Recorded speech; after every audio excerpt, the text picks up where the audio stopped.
زندگی گزارے، ہم آپ کا غفور الرحیم ہے، ہم اپنی مرضی کی زندگی گزارے. تو پھر اوپر سے جواب آتا ہے اگر بات یہی تھی کہ میں غفور الرحیم ہوں اور تم اپنی مرضی کی زندگی گزارو تو میں اللہ تم سے سوال کرتا ہوں میں نے الحمد سے بالناس تک پھر قرآن کیوں اتارا ہے؟ کیونکہ میں تو غفور الرحیم ہوں، تو مرضی کرو، خواہشات کو پورا کرو، میرے حکم کو روک دو.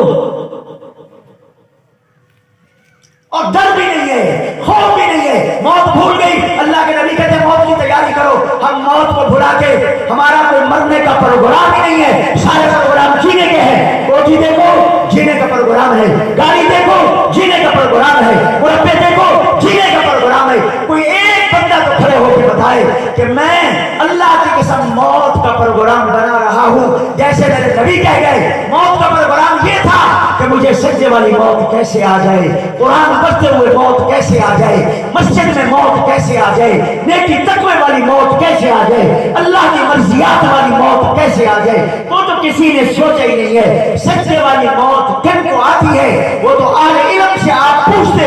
اللہ کا قرآن اور اللہ کے نبی کا فرمان بتا رہا ہے کہ سجدوں میں موت ان کو آتی ہے جن کے سجدے قضا نہیں ہوتے.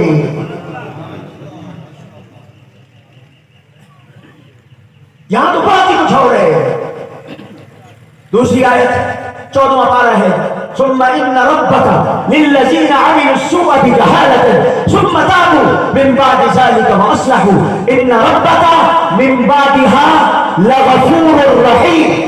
جن لوگوں سے برے کے عمل ہو گئے، جہالت میں ہو گئے، جان بوجھ کر کبھی نہ کرنا، ہمیں پتا ہوتا ہے ہم جان بوجھ کر کر رہے ہوتے ہیں. اللہ کہہ رہے ہیں بجہالت، نادانی میں ہو گئے، بھول میں ہو گئے. بھول میں تو وہ معاف کر دیتے. میری بات سنو، آپ کو روزہ ہے، روزہ بھول گیا، آپ کھا گئے، وہ کہتے کوئی بات نہیں روزہ ہے.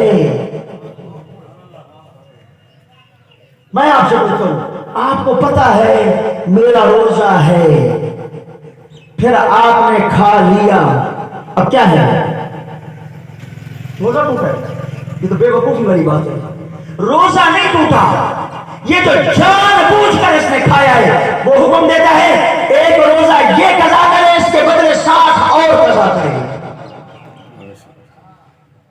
مجھے مزہ آئے. ہم تو جان بوجھ کر کرتے جا رہے ہیں. لیکن میں مثال سے سمجھا رہا ہوں، اسی لیے مثال سے سمجھایا. بھول ہو گئی معافی ہے، روزے میں بھول کر کھا لیا معاف ہے، بھول ہو گئی معاف ہے. لیکن جان بوجھ کر کھایا، پتا ہے کہ میرا روزہ ہے، پانی پی لیا، پتا ہے میرا روزہ ہے اور کھانا کھا لیا. اب شریعت کیا کہتی ہے؟ اب شریعت یہ کہہ رہی ہے کہ ایک روزہ یہ جو توڑا ہے یہ بھی قضا کرے، اور اس کے بدلے میں اس نے جان بوجھ کر ایسا کیوں کیا ہے، اسے پتا تھا یہ میرا حکم ہے پھر بھی توڑا ہے، تو اب اس کے لیے سزا یہ ہے کہ یہ 60 روزے اس کے بدلے میں رکھے. ہم تو اللہ کے ہر حکم کو بھول کر نہیں، جان بوجھ کر توڑے جا رہے ہیں.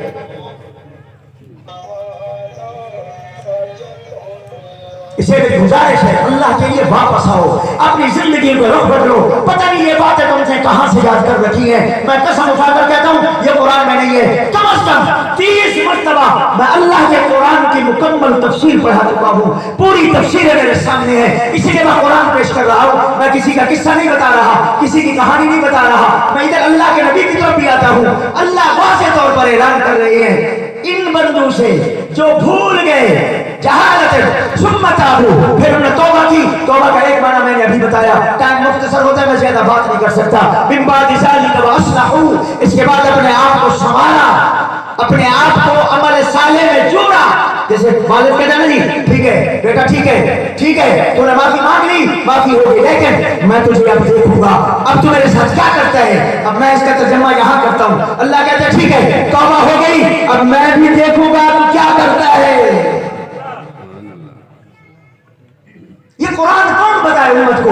پکی چھکی بات ہے. اللہ کی قسم میری بات قیامت کے دن نہیں چلے گی، ان کی بات نہیں چلے گی، ان کی بات نہیں چلے گی، آپ کی باتیں نہیں چلے گی. اگر وہاں بات چلے گی اللہ اور اس کے نبی کی، ہم ان کی باتوں کے پیچھے چل پڑے.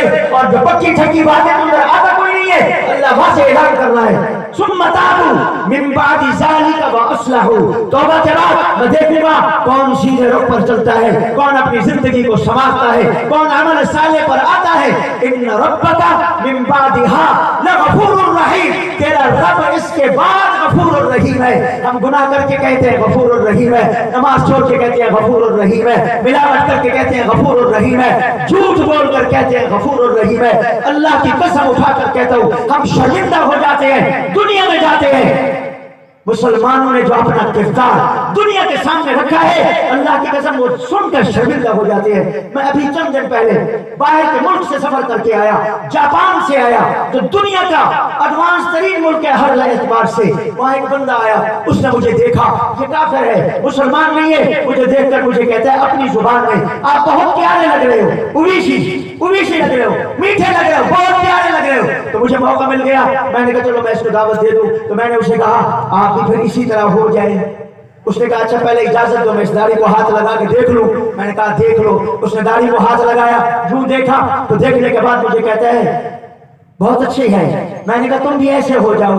तो वो सर पकड़ के जो उसने अब जवाब दिया, मैं अगर आपको यहाँ सुनाऊं तो अल्लाह की कसम आप भी शर्मिंदा हो जाएंगे। उसने कहा अगर मैं ऐसा हो गया, यानी मुसलमान हो गया, फिर तो मुझे झूठ बोलना पड़ेगा, और हमारा मुल्क तो झूठ से पाक है। अब क्या करेंगे?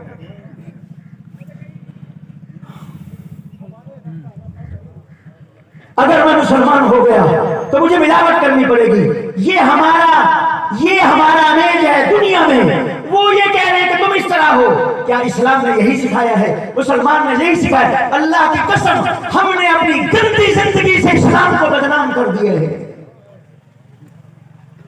झूठ हमारा शेवा है, मिलावट हमारा शेवा है, हकूकुल इबाद को खा जाना, दबा देना। अल्लाह के नबी क्या क्या जुमले कह के गए, वो तो और बात है कि उस बंदे को तो मैंने नहीं जाने दिया, उस बंदे को तो मैंने ले लिया।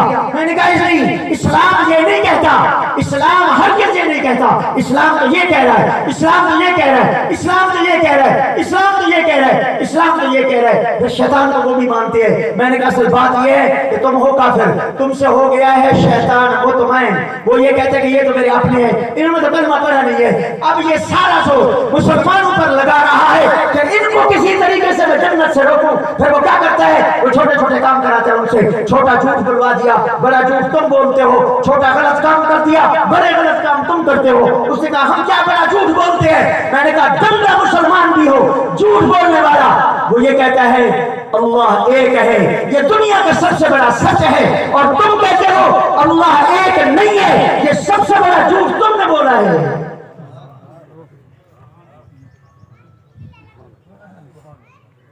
और गलत सही मुसलमान कह रहा है, तुम नहीं कहते। कहता कैसे? मैंने कहा तेरी बीवी के साथ कोई और मर्द खड़ा हो जाए तो मुझसे गलत कहते हो या सही कहते हो? कहने लगा हम सही कहते हैं। मैंने कहा हमारा मुसलमान गलत कहता है।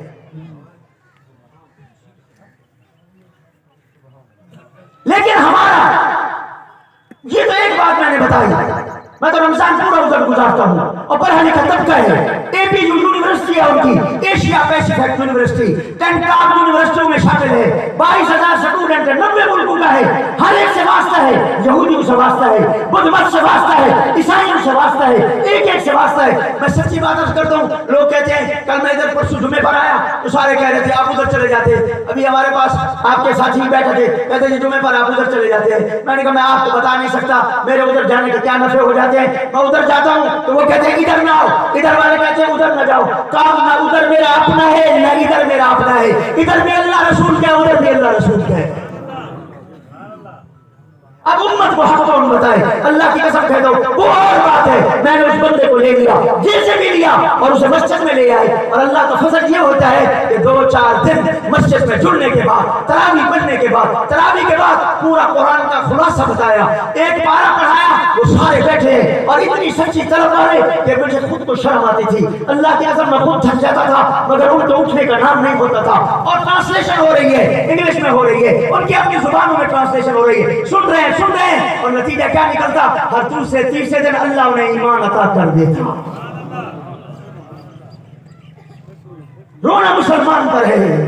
इसको कौन रोए? इसको यहां खड़े हो जाते हैं जिसका माना मैं ये समझता हूं, जिसका माना ये होता है मियां नमाज पढ़ो न पढ़ो, मस्जिद में आओ ना आओ, जो दिल करे करो, आगे अल्लाह के नबी खड़े हैं, ये कहाँ की बात है? मैं अल्लाह के नबी के घर में आ जाता हूँ। चलो पहले सहाबा पे अपने आते, लेकिन अल्लाह के नबी के घर की बात कर देता हूँ। मैं आपसे पूछता हूँ ईमान से, ठंडी बात, ठंडे दिल से सोच कर मुझे ये बताओ, वक्त की बात